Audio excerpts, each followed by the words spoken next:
Hello. I said I'd do an update. I'm a day later because I was just so sick of the rain I didn't do it. Sorry, my eyes, I'm very tired this morning. Bear with me. They're going to stream the whole time I'm doing this because it's windy as well. We finally got some sunshine.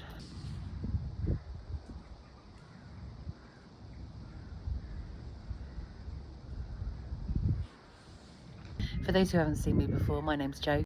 Coming up to, must be getting near to 2 years ago now, I sold my house and bought a 30-acre field. And I'm now trying to build a small farm here. The last few weeks have been a real slog. Not going to pretend otherwise. It's just been miserable. It's rained a lot, a real lot. The ground's looking like this now.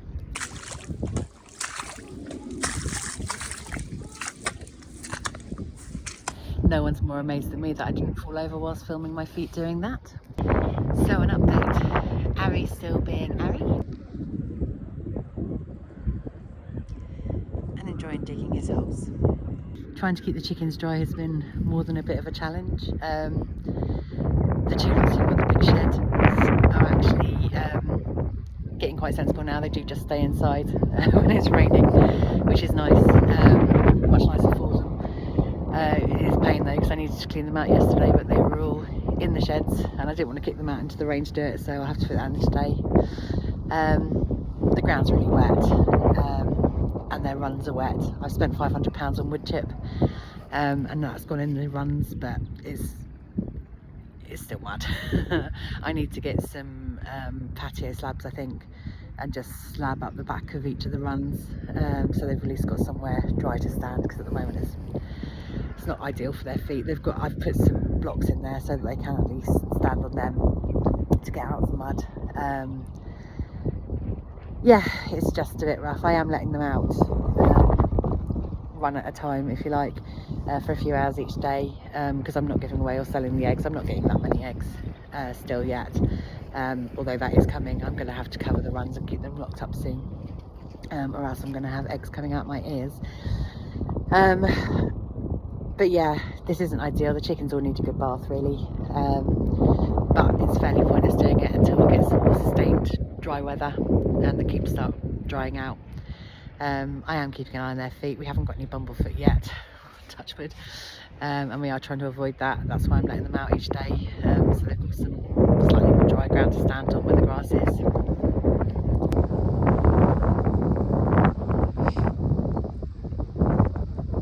But yeah, it's been a real challenge. I'm officially sick of washing up these chicken feeders, and also the chickens don't seem to like them. I have to put the hats on the feeders because I don't want the food to get wet or else it'll just go rotten, which is no good for the birds, but they're a pain to wash up. So I've now ordered some silo feeders to go along with the silo drinkers I've already bought in.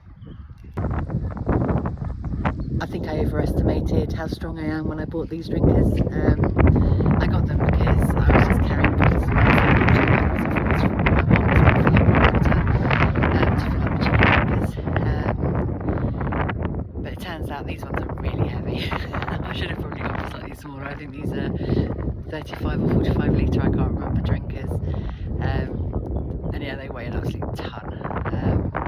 So I'm having to wheelbarrow them across the field one by one, which is a pain.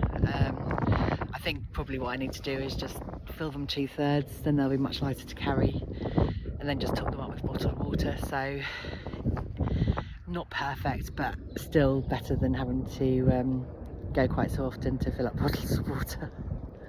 The biggest change and achievement here this month is that I now have a barn. I'm really pleased with it. It's great to have some actual dry storage, and it now means that I can empty the pulley tunnel. Hopefully it's a bit less windy in here, so you'll be able to hear me more clearly, and also my eyes won't run quite as much.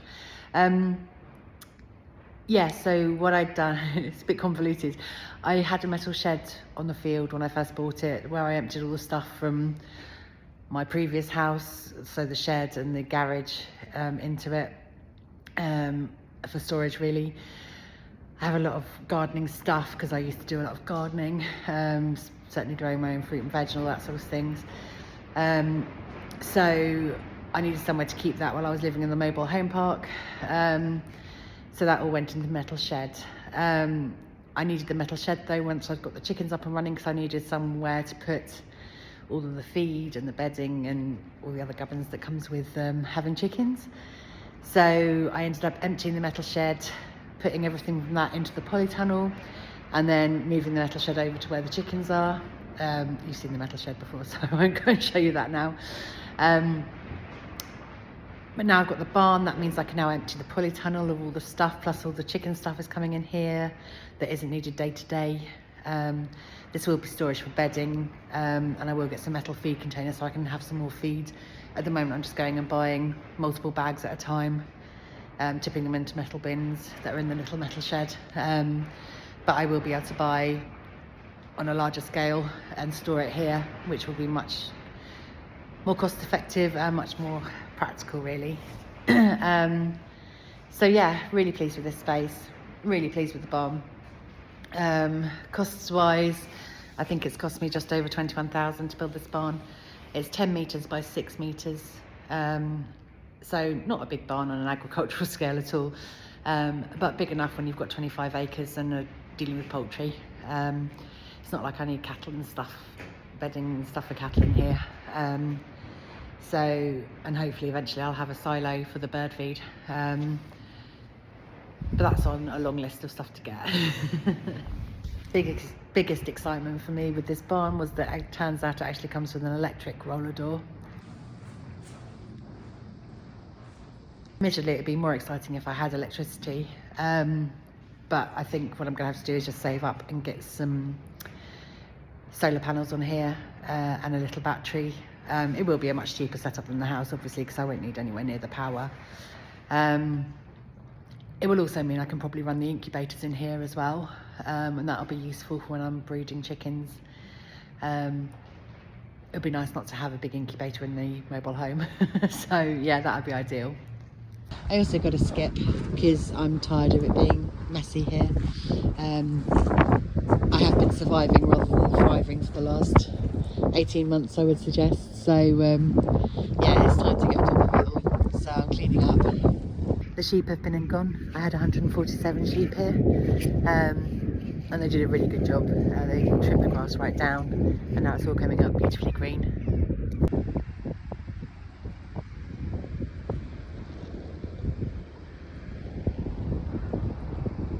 Well, I just took my hairband out to put my hair up again and dropped it, and it's sunk into a puddle of mud somewhere. So yeah, sorry, this is the state we're in now. What's next? So the fencing for the paddocks, I'm going to have the 20 acres, the bottom 20 acres are going to be fenced off into 4 or 5 acre paddocks for the rotational grazing system I'm going to have here with the sheep and the poultry. That should be coming in the middle of March. It is a bit weather dependent. This field needs to dry out a bit. Otherwise it'll just make a real mess. So yeah, that's hopefully coming next month, fingers crossed. I've also ordered 5 of the large mobile chicken coops. They should be coming in the next month or so. I'm having a call with them next week just to go over the final details for the spec. You need to meet all sorts of DEFRA rules when it comes to poultry housing, for the size of doors and stuff like that. I am hoping to go organic eventually, not anytime soon, but eventually. So the doors need to be the right size to achieve that. Yeah, there's a lot of little rules you need to pay attention to there.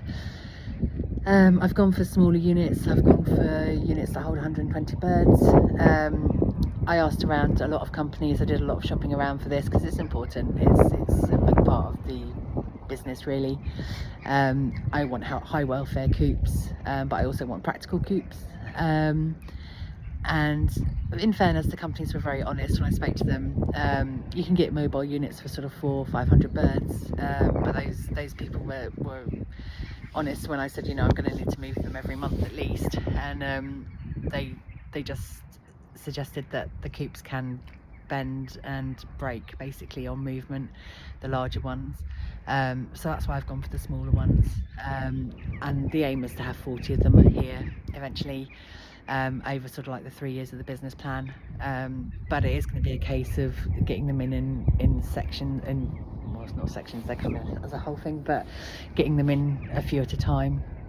initially, just because, you know, I've spent £13,500 on just the 5. So I need to start earning some money from chickens before I can start building up my flock, but that's the same as any business, isn't it, really? So yeah, looking forward to them arriving. That'll be a big step forward. So yeah, lots going on here, but things are going okay. Had a few hiccups with planning, still working on that, but not at panic stations yet. I think it's achievable still, but yeah, it is a bit luck of the draw with planning, really, as well, as to who you get and who the consultants are who consult for the council as well. I've been a bit unlucky with that, so yeah, we'll see how that goes. But yeah, plodding on, getting stuff done. Want to get the farm up and running now. It's time to really, get it working. Water's the next thing. I need to have water on site. I can't have all the livestock here without water. So getting the quotes in for that. And I'll actually have a toilet then as well, which is very exciting. Living without a toilet, a flushing toilet, for 18 months has been, a real challenge. It's just frustrating, really. And it'll be nice to be able to keep the house cleaner as well. It's been a real battle keeping the mobile home clean with just carting bottles of water backwards and forwards to do the cleaning with, especially having 2 cats and a dog living in there with me.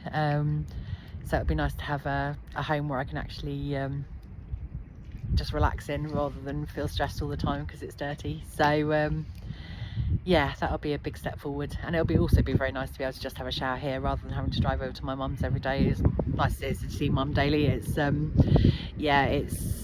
it's an extra couple of hours out of my day, really, every day, which is challenging to say the least when time is very much of the essence here. So yeah, all going in the right direction. Yeah, all's good. So I'll update you again soon. Take care.